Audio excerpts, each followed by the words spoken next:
Reanudamos la sesión, vista conjunta de las causas, roles 3039 y 3041, requerimientos de inaplicabilidad por inconstitucionalidad presentados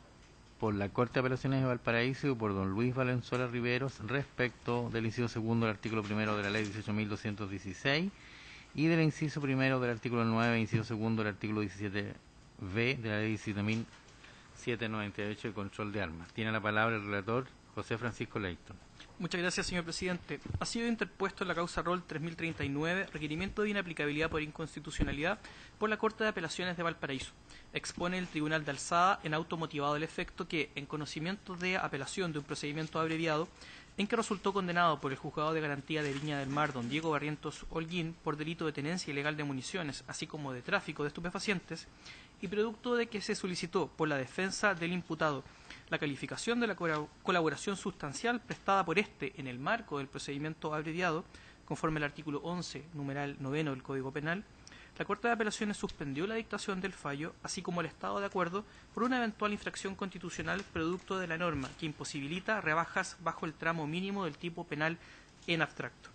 La Corte de Apelaciones Valparaíso, así, señala que el artículo 17b de la ley número 17.798, al imposibilitar realizar este tipo de rebajas bajo el marco abstracto, podría contravenir el artículo 19, numeral segundo de la Constitución Política, en tanto se podría afectar la igualdad ante la ley consagrada por el Constituyente. Esta causa fue acogida a trámite con fecha 3 de mayo de 2016, disponiéndose la suspensión del procedimiento que, a dicha fecha, como se anunció, correspondía a la dictación del fallo por la Corte de Apelaciones para ser declarada admisible por esta magistratura el día 24 de mayo de 2016. A su turno, la causa rol 3041 corresponde a requerimiento deducido por don Luis Valenzuela Riveros, representado por la Defensoría Penal Pública. El señor Valenzuela expone que, en audiencia de control de detención celebrada ante el juez de garantía de Loncoche, le fue formalizada investigación por delito de porte ilegal de arma de fuego contemplado en el artículo 9 de la ley 17.798, para luego ser acusado por este ilícito. Celebrándose audiencia de preparación de juicio oral, los autos fueron derivados al Tribunal de Juicio Oral en lo Penal de Villarrica, suspendiéndose la celebración del respectivo juicio oral por decisión de este Tribunal Constitucional, en tanto con fecha 3 de mayo de 2016, acogió a trámite esta acción constitucional decretando la suspensión del procedimiento para luego declararlo admisible el día 24 de mayo de 2016. En los dos requerimientos de inaplicabilidad por inconstitucionalidad recién anunciados se señala un conflicto constitucional caracterizado porque las normas reprochadas producirían un resultado contrario a la Carta Fundamental, vulnerándose los artículos 1, 19 numeral 2, 3, incisos 6 y 7 de la Constitución Política, esto es, desigualdad ante la ley, se tornarían en una suerte de discriminación arbitraria. Estas cuestiones afectarían el derecho a un justo y racional procedimiento, en cuanto se tornan como medidas desproporcionadas, atentatorias contra la presunción de inocencia y finalmente configurando una vulneración a la prohibición de presumir de derecho a la responsabilidad penal. Conforme a los antecedentes de los requerimientos, la Corte de Apelaciones presenta requerimiento de inaplicabilidad por eventual inconstitucionalidad solo del artículo 17b de la ley 17.798, mientras que el señor Luis Valenzuela Riveros presenta, en conjunto con esta norma, también requerimiento de inaplicabilidad por el artículo 9 de la ley de control de armas, así como del artículo 1, inciso 2 de la ley 18.216. En los casos concretos expuestos ante esta magistratura constitucional, se hace presente que la modificación a la ley 17.798, que introdujo el artículo 17b, limita el arbitrio judicial del sistema general de determinación de penas que ha sido reglado de manera general bajo el Código Penal, tornándose bajo esta preceptiva exacerbado e ilimitado, no contando los jueces hoy con una vital herramienta para luego de analizar los casos concretos poder determinar la pena justa. Lo mismo sucede en el articulado de la ley 18.216, con fines claros de reinserción social en su articulado, resultando el texto final incoherente conforme a la preceptiva establecida, dada la imposibilidad de que en ciertos delitos las personas no puedan optar a una pena sustitutiva a la privación efectiva de libertad. El requirente del rol 3041 señala que ha sido controlado en su detención, formalizado y condenado por delito de porte ilegal de arma de fuego, ilícito cuyo bien jurídico es el orden público, estructurado dogmáticamente como una figura de peligro abstracto, en que basta la peligrosidad de la conducta descrita por el legislador. Lo anterior lo motiva, en conjunto con las normas ya anunciadas, también a requerir la inaplicabilidad del artículo 9 precisamente de la Ley de Control de Armas, norma que sanciona el porte de armas ilícitas sin contar con los debidos permisos expedidos por autoridad competente. Conforme expone el señor Valenzuela, representado por la Defensoría Penal Pública, este tipo penal implica una presunción iure de jure, contraviniendo las normas constitucionales que exigen afectar ciertamente bienes jurídicos a terceras personas a la hora de tipificar conductas. Bajo el artículo 9, reprochado, se sanciona a una persona con una presunción de peligrosidad, sin que en el caso concreto se haga depender la punibilidad de la producción real de un peligro. Bajo esta norma, conforme expone el requirente, no hay lesión ni puesta en peligro concreta del bien jurídico protegido por la norma, surgiendo como un adelantamiento penal a momentos previos al de la lesión efectiva del bien jurídico. Este déficit de legitimidad, ya denunciado por la doctrina penal, resultaría contrario, conforme expone el actor, al artículo 19, numeral 3, inciso 7 de la Carta Fundamental, precisamente porque lo que hace es presumir de derecho la responsabilidad penal. Acto seguido, este señor también reprocha el artículo 1, inciso 2 de la Ley 18.216. Esta norma, conforme expone, se tornaría claramente inidónea en una sistemática general que busca la reinserción social de las personas condenadas como una función primordial de la pena. La cárcel, aduce el actor, resulta contraria a cualquier propósito de reinserción social efectiva, y la ley con estos preceptos no hace más que configurar lo contrario. Finalmente, tanto el señor Valenzuela como la Corte de Apelaciones de Valparaíso reprochan de inconstitucional el artículo 17b de la Ley de Control de Armas, que, como se reseñó en los casos concretos, atentaría contra el justo y racional procedimiento asegurado por la Constitución. Se limita al juez su capacidad jurisdiccional de actuar con justicia, según dos elementos basales en cualquier sentenciador penal al momento de efectuar su trabajo cúlmine, determinar la pena, esto es, ponderar los antecedentes del caso y las características del sujeto penalmente responsable. La norma del artículo 17b así atentaría contra la individualización judicial de la pena, significando resultados contrarios al principio de proporcionalidad como cálculo de ponderación. Todas estas normas reprochadas,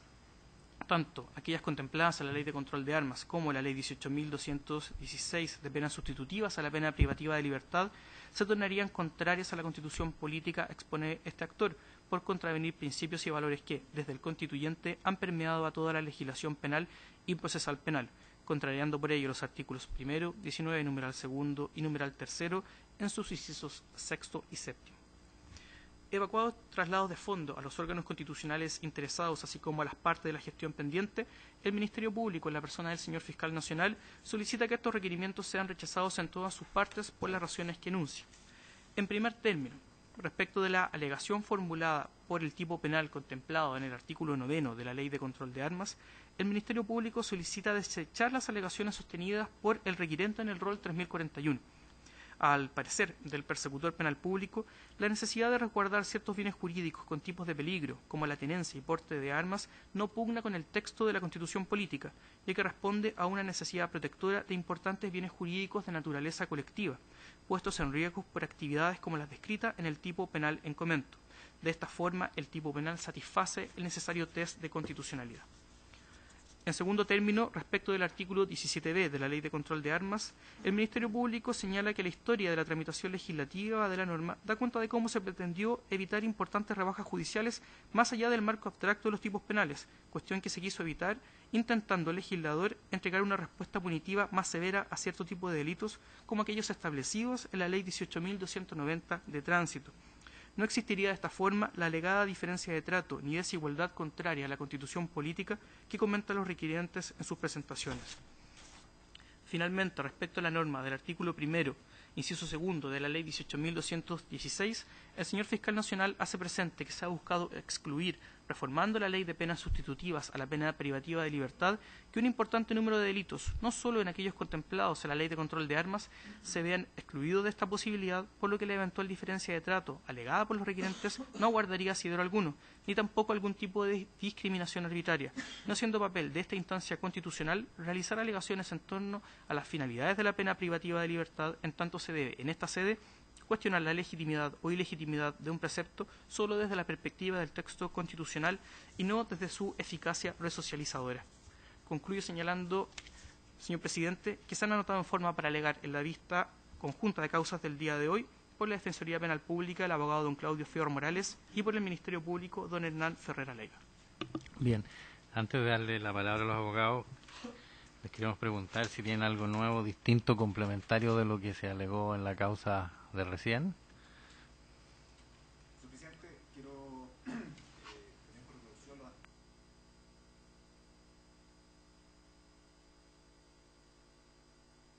Perfecto, tienen la palabra entonces. Muchas gracias, señor presidente. Con la autorización de este excelentísimo tribunal, la defensa penal pública alega en representación en primer término por don Luis Valenzuela Riveros, representado nuestro, por el cual hemos deducido este requerimiento de inconstitucionalidad, solicitando la inaplicabilidad, en primer lugar, de los artículos primero y segundo de la ley 18.216, artículos 9 y 7b, inciso segundo de la ley 7.798, y por otro lado también representamos, excelentísimos señores, donde no hemos hecho parte, en el requerimiento que ha deducido, o la consulta sobre constitucionalidad que ha deducido la Ilustrísima Corte de Apelaciones de Valparaíso, y para estos efectos estamos en representación del señor Diego Barrientos Holguín. Excelentísimos señores, habiendo deducido nosotros el requerimiento en primer término por Luis Valenzuela Riveros, quisiera hacer referencia a que nuestro representado efectivamente fue el año 2015, el 28 de abril, sometido a una audiencia de control de detención, puesto que la sexta comisaría de Loncoche recibió un llamado por parte de una persona que se identificó como Arturo Calipán Lefipán, quien, según el Ministerio Público, señaló que al interior de su parcela había ingresado una camioneta color blanco y que merodeaba en su domicilio con actitudes sospechosas. Realizada la denuncia, el personal policial se dirigió al lugar de los hechos, fiscalizaron dicha camioneta y en el cual se encontraban 5 personas. Los funcionarios policiales realizaron un control de identidad y por razón del registro del vehículo se encontró una escopeta marca Boito, calibre 12, con culata de madera color café y una carabina serie 516386 con una mira telescópica adosada, la mira telescópica con 3 tiros calibre 22, y al ser consultados por la propiedad de las armas, el señor Valenzuela Riero manifestó que eran de su propiedad y que no las mantenía inscritas porque eran de unos familiares ya fallecidos, procediéndose en el lugar a la incautación de las armas y a la detención del señor Valenzuela Rieros. Nuestro representado actualmente está con medidas cautelares, artículo 155, letras B y D.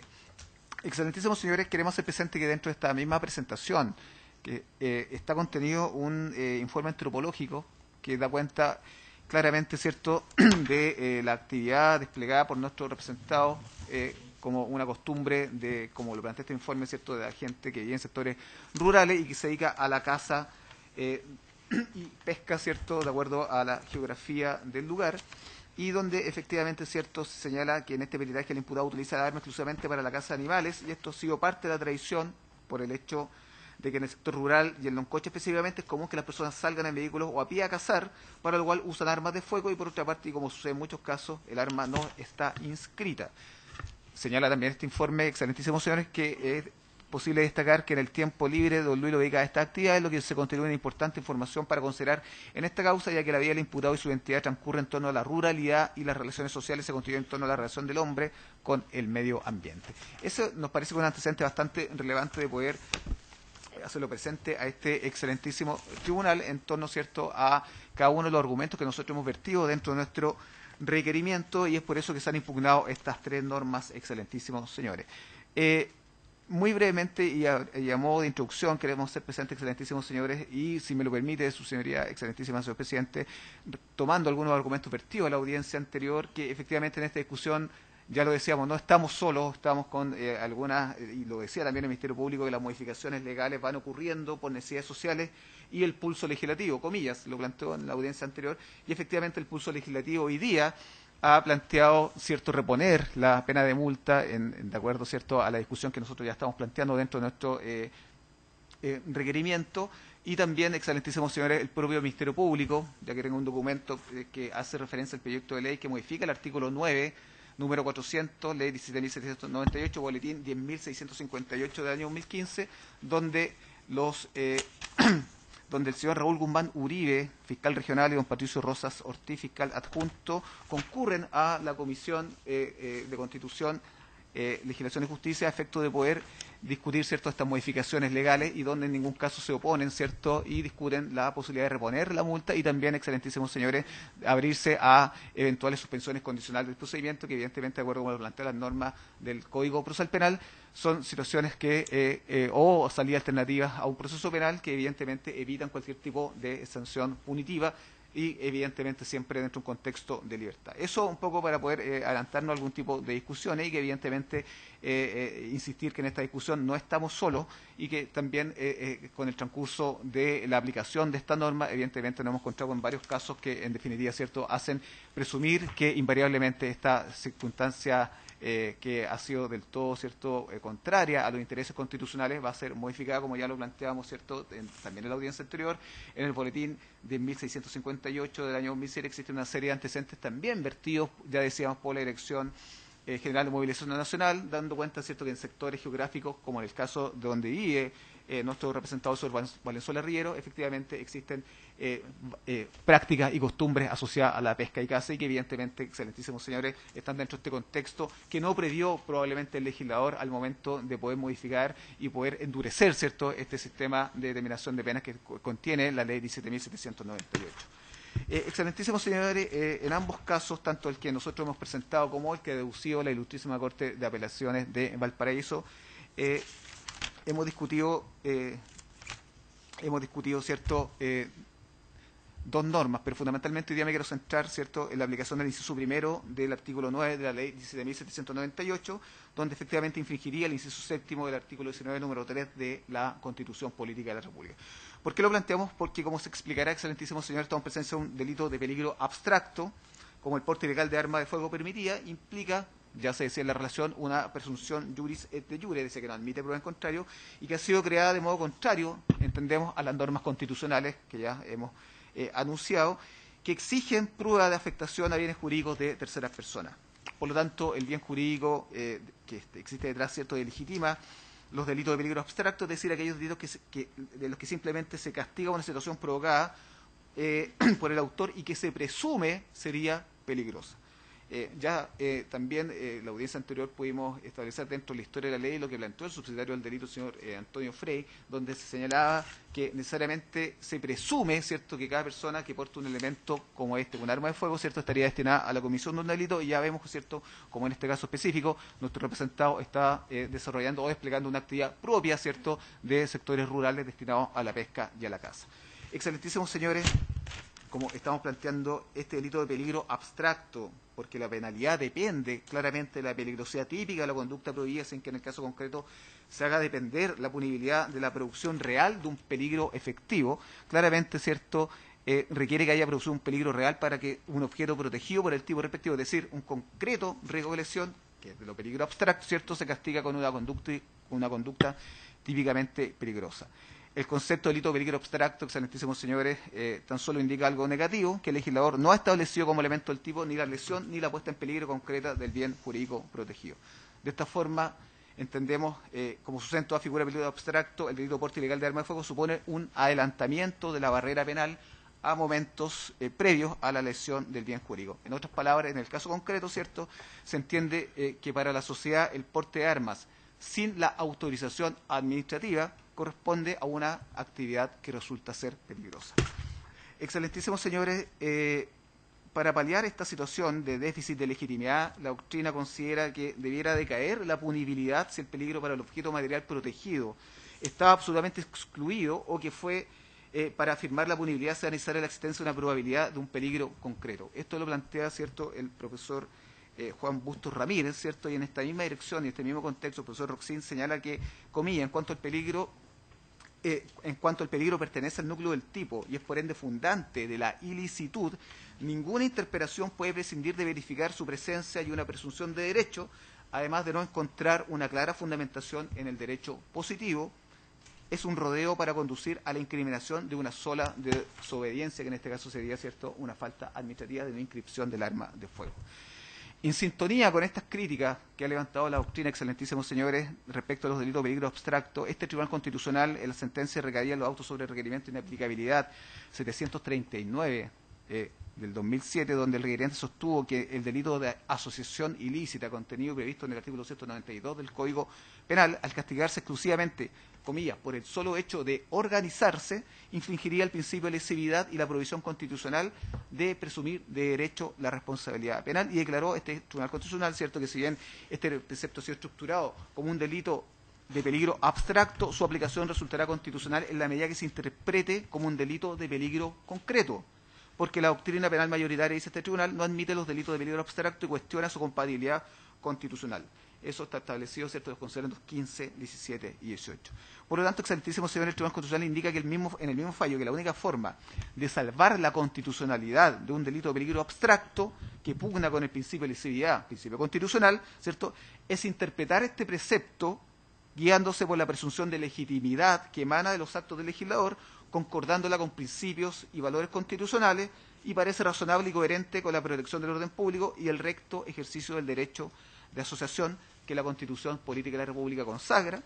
y se logra estimando como un elemento del tipo su peligrosidad concreta, y por ende dicha circunstancia debe ser acreditada. Por lo tanto, excelentísimos señores, lo que dice este Tribunal Constitucional y que refrenda también en el procedimiento 993 del año 2007 es que en consecuencia, al tratarse de una peligrosidad concreta y por ende debe ser acreditada esta peligrosidad en el proceso, ¿ya?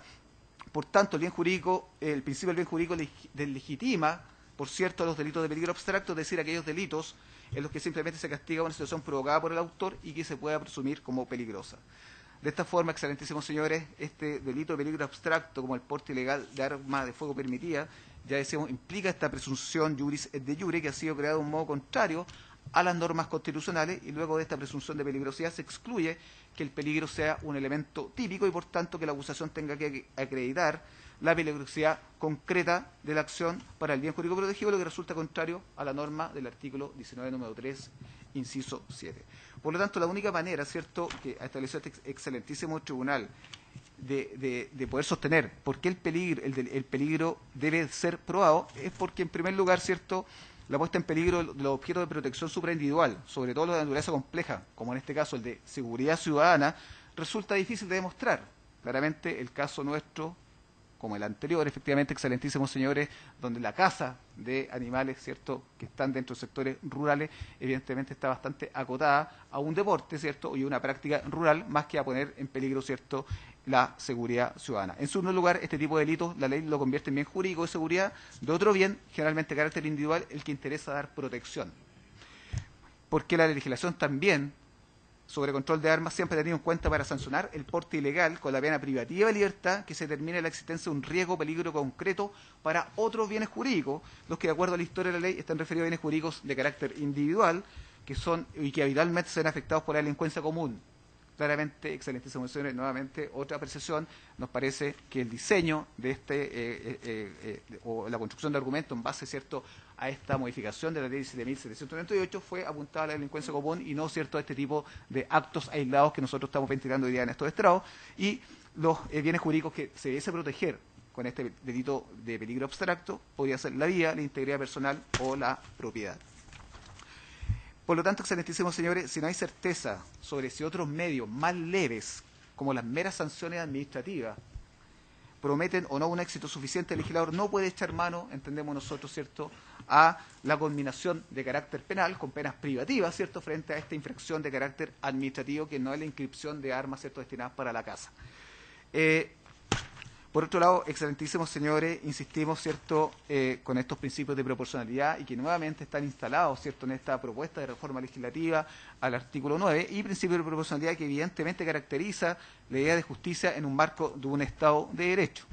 Lo cierto es que los distintos subprincipios que conforman, insistimos, ¿cierto?, estos principios de proporcionalidad como idoneidad, necesidad y proporcionalidad del Estado estricto, han sido utilizados ya por este Tribunal Constitucional para evaluar la limitación legislativa de algún derecho fundamental que pueda resultar legítima, y es así como en el pronunciamiento 1262, nuevamente, ¿cierto?, este Tribunal Constitucional hace este test en torno a la idoneidad, a la necesidad y a la proporcionalidad en sentido estricto. Y por lo tanto sería inidóneo incriminar un porte ilegal de arma de fuego si el análisis del caso concreto porte de armas destinadas a la caza de animales en el sector rural, ¿cierto? Solo se advierte el incumplimiento de los mandatos de una autorización administrativa o una inscripción sin que concurra ni mínimamente riesgo para el objeto jurídico tutelado del tipo objetivo. Esto es un concreto peligro para la vida, la integridad personal o la propiedad, y de lo contrario, excelentísimos señores, se condiciona este reproche penal a la falta o autorización de carácter administrativo, lo cual es ciertamente criticable, puesto que plantea el problema de la utilización del derecho penal para la penalización de una mera infracción de normas de autorización dentro del contexto administrativo. Por lo tanto, excelentísimos señores, ciertamente entendemos que la perspectiva del principio de necesidad asociado a la lesividad, es decir, para que la intervención penal sea legítima, de tender a la exclusiva protección de bienes jurídicos, y al respecto del correlativo de la lesividad, de modo que para que los delitos de peligro abstracto resulten compatibles con estos principios de exclusiva protección de bienes jurídicos y con el principio de lesividad, es necesario que en el caso concreto el comportamiento sea efectivamente peligroso para el bien jurídico protegido, lo que no se cumple cuando con el tipo penal del artículo 9 de la Ley de Control de Armas, puesto que se condiciona el reproche penal a esta falta de autorización de carácter administrativo. Por lo tanto, excelentísimos señores, del examen de proporcionalidad en sentido estricto, tomando cierto el propio lineamiento que ha fijado este excelentísimo tribunal, podemos concluir que un medio en principio idóneo y necesario para la protección de un bien jurídico no debe ser utilizado porque el menoscabo de derechos fundamentales del Estado que conlleva supera el aumento de la protección del bien jurídico. Es por eso, excelentísimos señores, que claramente nuevamente nos encontramos frente a estos planteamientos que hemos formulado en torno, ¿cierto?, a estos principios de proporcionalidad y necesidad. Queremos, y por último con esto voy terminando, excelentísimos señores, respecto al caso que ha sido levantado y formulado por la Ilustrísima Corte de Apelaciones de Valparaíso, que evidentemente es un caso quizás distinto, no un caso que haya sido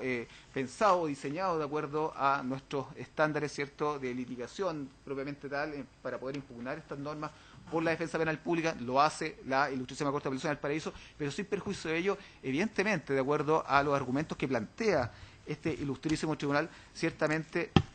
se encuentra con una serie de cortapisas que denuncian nuevamente los jueces en torno, ¿cierto?, a este marco rígido que impone una de estas normas impugnadas y que dice relación con la exclusión de la ponderación de las normas del artículo 65 al 69, y ciertamente también, excelentísimos señores, a lo que plantea, ¿cierto?, este delito de peligro abstracto, que evidentemente tendrá que irse al caso concreto para poder probar la peligrosidad del arma de fuego por el cual nuestro representado fue perseguido penalmente. Es por eso, antecedentes, excelentísimos señores, que insistimos, ¿cierto?, de nuestras pretensiones que están plasmadas dentro de este requerimiento, insistimos, ¿cierto?, en las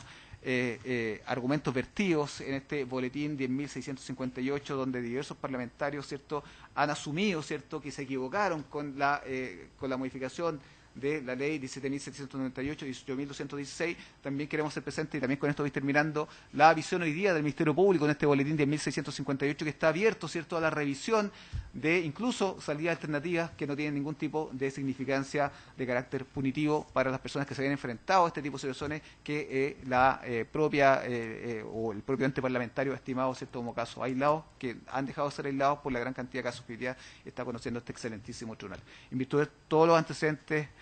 ya vertido la audiencia anterior, más estos antecedentes que dicen en relación con la impugnación del artículo 9 de la ley 7.798, solicitamos respetuosamente a este excelentísimo tribunal se sirva a acoger ambos,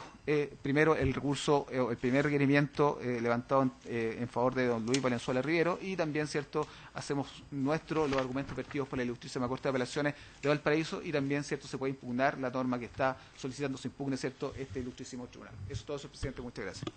Gracias. Por el Ministerio Público, alega don Hernán Ferrera Leiva. Gracias, señor presidente. Alego por la parte del Ministerio Público, y al igual como lo ha hecho quien me precede, haremos una referencia genérica solamente a lo que ya hemos expuesto precedentemente en la vista previa, para abocarnos a lo que concierne a la crítica del artículo 9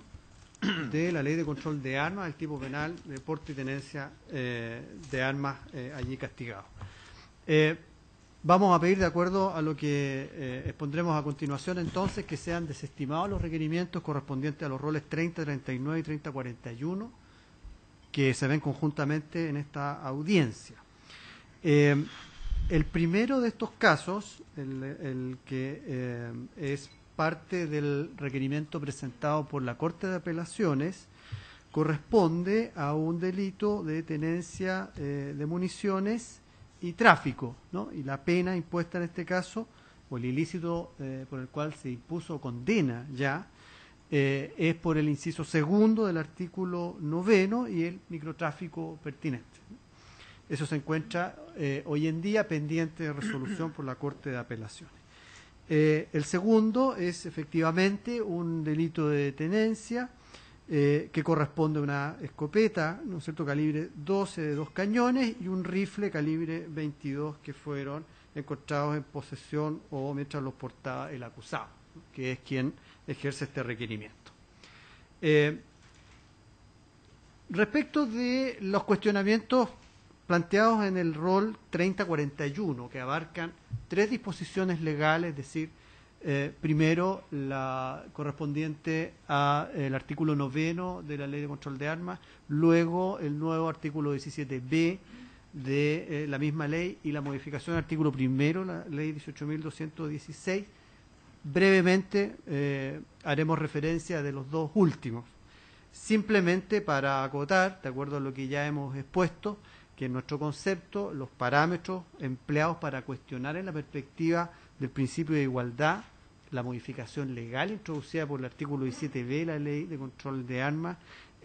no son suficientes ni son satisfactorios como parámetros para establecer una comparación entre iguales de las cuales asentar una diferencia de trato. Lo mismo ocurre con la modificación de la Ley 18.216 por las razones ya expuestas y por el ámbito de aplicación efectivo de la restricción de penas sustitutivas que esa regla establece. Tampoco compartimos la opinión del requirente en orden a que no se cumplen demandas de justificación respecto a esta modificación, desde luego en lo que concierne al motivo o los objetivos perseguidos por el legislador y la motivación propia o la justificación de estas modificaciones legales que encuentran además un interés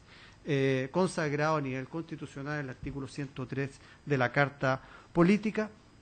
Y por último, en relación a la supuesta infracción del principio de proporcionalidad, hemos aludido también a la forma en que se ha ejercido por parte del legislador estas modificaciones legales y la forma que también han sido analizadas estas mismas reformas en instancia de revisión previa, aludiendo a las sentencias mencionadas y de control de modificación tanto del Código Penal como del Código Procesal Penal recientemente, como esta propia reforma introducida por Ley 20.813 a la Ley de Control de Armas. Hecha esta referencia, entonces, en virtud de las razones ya expuestas precedentemente, solicitamos que se desestime el cuestionamiento en lo que concierne a los preceptos legales cuestionados, artículo 17b y artículo 1 de la Ley 18.216. En lo que toca ahora al artículo 9, al artículo 9 de la Ley de Control de Armas está cuestionado por parte de la defensa como un tipo penal infractor de la garantía del artículo 19, número 7, es decir, la prohibición de presumir de derecho a la responsabilidad penal. Y básicamente el fundamento está dado por entregar como fundamento una estructura típica de este delito que se estima perteneciente a aquellos que se consideran delitos de peligro abstracto, ¿no? En términos generales, en este orden de clasificaciones, los delitos de lesión, aquellos que efectivamente se afecta al objeto, ¿no es cierto?, que es en materia de la conducta, se distingue de aquellos de peligro en los que solamente hay una puesta en peligro del bien jurídico que motiva la combinación penal, que a su vez se distinguen entre peligros concretos o abstractos. Estos delitos de peligro, se entiende en general, son aquellos que amenazan de manera más o menos intensa al bien jurídico. En el caso de los delitos de peligro concreto, se entiende, y hago toda esta alusión por ser pertinente a lo que viene más adelante, respecto de los delitos de peligro concreto, se trata de justificar el peligro efectivamente ocurrido por el bien jurídico. Normalmente en este tipo de delitos, este peligro forma parte incluso de la descripción típica del delito. En cambio, los delitos de peligro abstracto normalmente es el bien jurídico el que motiva la propia tipicidad de la conducta que se está cuestionando y muchas veces ni siquiera se alude a ellos en el mismo cuerpo normativo. La problemática que plantea la defensa, desde luego, no es sencilla. la verdad es que nuestro concepto, y creo así lo hemos planteado, esta cuestión nos conduce a una problemática de muy largo aliento, que tiene que ver, entre otras cosas, con referencias que dicen relación con la forma en que estamos organizados socialmente, el surgimiento de lo que se domina o entiende como sociedades de riesgo y particularmente la emergencia de delitos o bienes jurídicos de carácter colectivo, ¿no? Que desde luego, por ser colectivos y tener un carácter más difuso, dificulta desde luego enfrentar el problema en la perspectiva que viene planteando en este caso el requerimiento. El profesor Bustos, desde luego, a este respecto, hace referencia en cuanto al surgimiento de los bienes jurídicos colectivos, ¿no es cierto?, como puede ser aquel que está detrás del delito del porte de armas, a la existencia, por ejemplo, de intereses relacionados con el medio ambiente, con el tráfico de rodados, con la salud pública, con los derechos de los trabajadores y a su seguridad, etcétera, reconociendo allí que existe un campo, evidentemente, que tiene que ver con el interés del derecho, y particularmente el derecho penal, de apuntar a, más bien, el funcionamiento del sistema social mediante el resguardo de la serie o conjurando ciertos riesgos o peligros que en la sociedad existen. Desde luego Juan Bustos no es un autor que justifique este tipo de delitos, pero asume desde luego la existencia de estos bienes jurídicos colectivos y muchas veces justifica también la intervención penal para su debido resguardo. La defensa ha hecho referencia a dos sentencias de este tribunal que corresponden primero a un examen del delito de asociación del artículo 292, una sentencia que es la más antigua, que corresponde al rol 739, y otra que recayó en el examen del delito de microtráfico del artículo 4 de la ley 20.000, que es el rol 993. Fundamentalmente, ya la defensa ha destacado los aspectos allí que le parecen pertinentes, pero lo que nosotros hemos hecho es a su vez hacer referencia también a esos pronunciamientos en el sentido que vamos a destacar a continuación. Primero, no obstante que en el rol 739, al zanjarse esa cuestión, efectivamente hay una crítica a los delitos de esta característica, delitos de peligro abstracto. En la sentencia no se deja de decir, estamos hablando del delito de asociación ilícita, que existen intereses colectivos que evidentemente su lesión, ¿no es cierto?, son de muy difícil prueba, pero que a su vez resultan igualmente esenciales, ¿no es cierto?, para la sociedad, y amerita desde luego la activación de mecanismos penales de combinación para su resguardo, ¿no? Eso está dicho en esa sentencia. Y más precisamente en la sentencia correspondiente al rol 993 hay una prevención de los ministros Bertelsen, ¿no es cierto?, y Correa, en esa época, que derechamente señalan que la Constitución política no impide establecer este tipo de delitos, ¿no?, donde no se produzca, dice, una lesión directa a un derecho o un interés de un tercero, sino más bien se resguarden actos que son peligrosos o atentatorios contra intereses que parecen ser lo suficientemente importantes como para resguardarlos de esa manera. En nuestro concepto, la realidad es que hoy en día la existencia y la utilización de los mecanismos penales para el resguardo de intereses colectivos es una realidad, ¿no? Nosotros hoy día contamos, dentro de la enorme cantidad de delitos que tenemos en nuestro sistema, muchos de ellos están desde luego estructurados bajo las técnicas de delitos de peligro. Estamos hablando de delitos de medio ambiente, el tráfico de rodados, los delitos económicos ampliamente, delitos que consisten en atentados contra la salud pública. Existe desde luego la necesidad de la intervención penal a este respecto, que nuestro concepto evidentemente motiva, en este caso, entre otras cosas, la forma en que está estructurado el artículo 9 que se cuestiona. Pero respecto de la forma en que está recogido esta problemática de los delitos de peligro y la forma en que está recogida la protección penal de los intereses colectivos, lo que nos interesa también hacer relevante, y también lo hemos planteado en nuestra contestación, es que esto apunta evidentemente no solo a la configuración de ilícitos penales como el del artículo 9, sino también a una serie de situaciones que están reguladas en el derecho penal y de amplio uso, como son todas las regulación o sanción de etapas imperfectas de desarrollo de los delitos. Sí, en este sentido, no solamente la configuración de delitos de peligro abstracto, sino también el castigo de las tentativas, por ejemplo, los actos preparatorios, son cuestiones que tienen que ver o que tienen por centro aquello que se está planteando en el requerimiento. La presencia del principio de lesividad, porque evidentemente en una tentativa o en un acto preparatorio lo que no hay por naturaleza es una lesión del bien jurídico, que es precisamente aquello que aquí se está presentando. De manera que reconocen los autores, Roxin, Mirpuig, que también ha hecho algún trabajo sobre esto, Juan Bustos, la relación entre las estructuras que tiene, por ejemplo, un delito de peligro abstracto con estas etapas imperfectas de desarrollo del delito en frente del problema que es central en esta cuestión y que tiene que ver con la lesión del bien jurídico o el principio de lesividad o antijuridicidad material de los ilícitos. En la doctrina, en Chile, por ejemplo, Juan Pablo Mañalich tiene un trabajo en el que hace referencia, y queremos aludir con ello también, a la utilización de estos, o la forma en que el derecho penal ha ido recogiendo la protección de estos intereses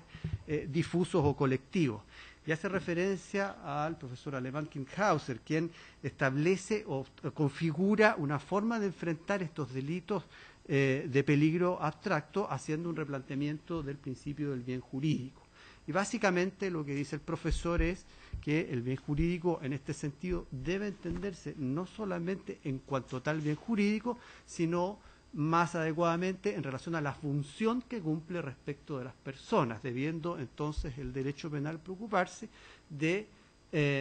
mantener la disposición de esos bienes jurídicos respecto de quienes son, en definitiva, sus destinatarios, y así cubriendo entonces o conjurando los peligros con los que están amenazados. El profesor Roxin, por ejemplo, también en esta materia, con restricciones naturalmente, también alude a la posibilidad de que el derecho penal se permita asegurar ciertos valores en la acción. Me refiero para asegurar que las acciones que están sujetas al régimen jurídico efectivamente estén en línea con bienes jurídicos también claramente asentados. Desde luego, todos estos autores reconocen, así como lo hacemos nosotros, las dificultades que presentan este tipo de delitos, pero asimismo reconocen la necesidad de la intervención punitiva en la protección de intereses que son, en definitiva, importantes en la convivencia social y el desarrollo del país. En definitiva, excelentísimo tribunal, sin ambajes, por ejemplo, el profesor Roxin, respecto del tráfico de rodados, derechamente no cuestiona y estima que es perfectamente legítima la intervención en una situación evidente de peligro, por tratarse de actividades que masivamente generan riesgo a ciertos bienes jurídicos, y nos parece evidentemente que el control de las armas, y en este caso el porte o la tenencia, evidentemente está en línea, por lo menos en ese nivel de riesgo provocado, porque sabemos lo peligroso que puede ser la tenencia o el porte de las armas de fuego. En definitiva, para ir redondeando y concluyendo mi presentación, lo que nos interesa a nosotros fundamentar como argumentos para el rechazo tiene que ver, en primer punto, que la cuestión conduce primero a revisar la amplitud del principio de lesividad dentro de la utilización de los mecanismos legales de carácter punitivo. No se trata solamente de la estructura del delito de peligro abstracto, se trata, además de eso, de ciertas formas imperfectas de ejecución de los delitos en los que también se encuentra comprometido. Los autores normalmente consideran esta problemática como una sola, de manera que cualquier incidencia o revisión a este respecto debiera comprender ambos aspectos, porque evidentemente en un delito de Estado no hay tal lesividad. En segundo lugar, los delitos comúnmente aceptados, como el manejo en estado de ebriedad sin ambaje. Los autores lo estiman. Esto es un mecanismo o forma adecuada de intervención, y nos parece que el delito de porte o tenencia de armas se encuentra evidentemente en el mismo nivel de peligro que uno ex ante puede verificar en ese tipo de conducta. Y en tercer lugar, no existe en este caso ningún tipo de exención al acusador para objeto de acreditar todos los otros aspectos del delito que están claramente tipificados. El Ministerio Público, en este caso, o el acusador que lleve adelante el proceso penal, debe justificar, de luego, todos los extremos del tipo que esté así zanjado. Y por último, como ya hemos revisado, las sentencias que preceden a este examen, en las dos, digamos, más allá de las prevenciones y observaciones que ellas contengan, en ambas ocasiones el cuestionamiento así planteado ha sido igualmente rechazado. Por todas estas razones, entonces, excelentísimo tribunal, solicitamos también el rechazo del reclamo en lo que concierne al artículo 9 de la Ley de Control de Armas. Muchas gracias. Muchas gracias. Ministro Aróstica. Una pregunta al Ministerio Público. Específicamente en el caso 3041, que es el que tenemos, además de porte, tenemos tenencia, ¿no? Porque los hechos son que el arma calibre 22, la escopeta, no se encuentra inscrita, ¿no es cierto? Sí. Ese es 3041. A propósito de la intervención penal, el Ministerio Público aplica el artículo 27 de la Ley de Control de Armas. Leo, facúltese a quienes tengan o posean armas permitidas por la ley, la escopeta, para inscribirlas antes de que se inicie procedimiento en su contra, ante las autoridades mencionadas en el artículo 4. Bueno, recuerdo que en el caso en cuestión es un porte. Estas personas son... Sí, me refiero solo a la inscripción, a la tenencia. Está acusado por dos delitos, tenencia y porte. Fuera porte, ya lo tenemos claro. En la tenencia. Yo entiendo que están acusados siempre por porte, porque las dos armas son las que perfecto. lleva en el vehículo esta persona. No ¿sí? está acusado por tenencia, entonces. No, la conducta Perfecto. que se le está imputando es el porte. Sí. Perfecto. Gracias. Reiterar, presidente, el uso de la facultad del artículo 88 si los abogados tuvieran algo que agregar respecto a la libertad personal y seguridad individual. Eso.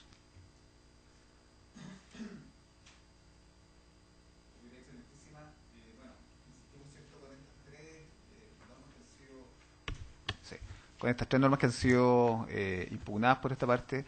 evidentemente también, ¿cierto?, inciden en la libertad. Hay una de estas dos personas, ¿cierto?, de la causa que está siendo levantada por la Ilustrísima Corte de Apelaciones de Valparaíso, que está hoy día privada de libertad, y con la aplicación de estas tres normas, evidentemente, ¿cierto?, e incluso el primer caso, el 3041, cumpliendo cada uno de los requisitos establecidos en el artículo 15, letra A de la Ley 18.216, evidentemente el efecto tendría, ¿cierto?, una pena privativa de libertad, lo que efectivamente, insistimos, afectaría, ¿cierto?, el artículo 19, número 7 de la Constitución Política de la República. Respecto de la misma observación, señor ministro, como ya lo hicimos ver precedentemente, estimamos que correspondería a la circunstancia que nadie puede ser privado de su libertad o su persona o su libertad restringida, sino en los casos establecidos en la Constitución y las leyes, lo que reconduce desde luego a la problemática sobre aplicabilidad de los preceptos legales, con lo que en nuestro concepto volvemos a lo que ya hemos revisado, por lo que a ese respecto nos parece nuestros argumentos sirven igualmente para enfrentar un cuestionamiento que entiendo en este caso no existe, ¿no? Muchas gracias. ¿Algo más, señor ministros? Ministro García. Una pregunta adicional a la Defensoría Penal Pública. Si puede hacerse cargo del argumento en relación a la función que cumple el artículo 103 de la Constitución en este caso específico.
Ministro Rostica. Perdón,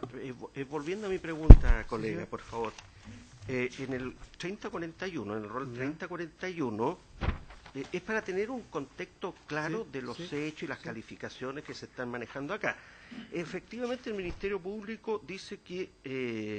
en el auto de apertura de juicio oral se trataría de un porte ilegal, pero en el relato de los hechos hay dos armas acá, Sí. ¿no es cierto? Un rifle inscrito a nombre de un tercero y dice la escopeta se encuentra en poder del acusado, no se encuentra inscrita. Entonces mi pregunta para tener claridad es si el Ministerio Público entonces no acciona por tenencia ilegal de esta arma, sino solo porte. Claro, ¿Sí? a ver, la descripción de los hechos dice